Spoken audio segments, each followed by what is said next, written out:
Euh, on parlait d'activités, différentes activités qui vont se passer. Qu'est-ce que... Là, c'est le fun, on arrive, on s'assoit sur le banc, on suit l'activité, on a du plaisir. Mais il y a toute une organisation en arrière des activités. Il y a des gens qui sont là, entre autres toi, Josiane, qui est à la tête pensante de tout ça. Comment ça se passe quand on essaie de préparer une activité, quand on essaie de préparer un événement, comme l'ouverture hier du match de hockey? On essaie de penser à tout. Il y a des choses, des fois, qui ne vont pas aussi bien, mais de façon générale, Bien, comme on dit souvent, c'est sûr que durant une cérémonie, durant une activité spéciale, un match spécial, à 100%, c'est sûr qu'il y a quelque chose qui va mal se passer.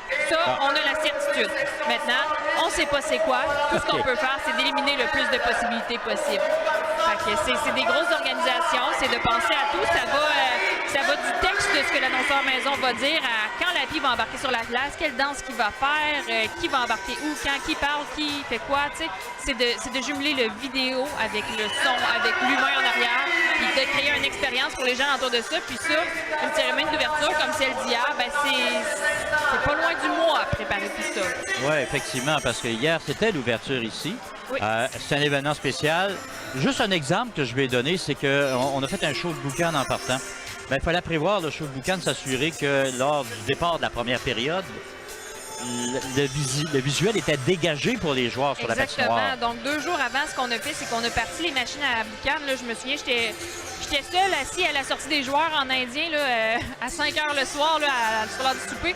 J'ai parti les machines à boucan pendant 15-20 minutes. Je les regardais, je regardais la glace. Puis, ce qu'il faut savoir, c'est que l'aréna a été emboucanée, mais on savait d'avance que la glace ne serait pas emboucanée puis que la visibilité des joueurs, en aucun cas, allait être affectée. Là, avec ça, là, on avait fait le test. Et ça, c'est un test. C'est les genres de petites affaires auxquelles il faut penser. Qu'on pense pas nécessairement. C'est pas le genre de choses que tu as appris à l'école de penser à faire sûr qu'il n'y ait pas de boucan sur la glace.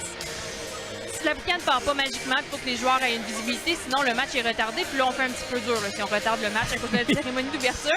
Fait que c'est plein de petites choses comme ça qu'il faut penser, qu'il faut avancer avec. Oui, puis on parle de match retardé. Encore, revenons sur le match d'hier soir. Sur le plan technique également, on a failli perdre une caméra majeure. La caméra officielle de match ne marchait plus avant le match.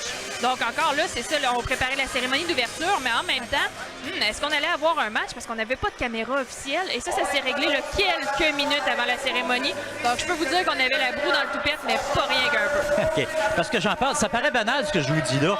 C'est qu'en arrière du match de hockey sur la patinoire, vous avez des joueurs, mais en arrière de tout ça, il y a toute une organisation, là, il y a la sécurité qui s'installe là. Il y a énormément de monde qui gravite alentour, beaucoup de bénévoles. Ces gens-là sont là pour les Huskies, ils ont le cœur au Husky. Là. Définitivement, puis il faut que tout le monde alentour de l'organisation ait le cœur au Husky. C'est tous, oui, des employés, oui, des bénévoles, mais avant tout, des fervents partisans. Il faut savoir que tous ceux qui font le choix de travailler pour les Huskies, d'être bénévoles, de travailler en arrière, ils font une croix sur une affaire très importante. C'est de s'asseoir tranquillement puis regarder le match. Ouais.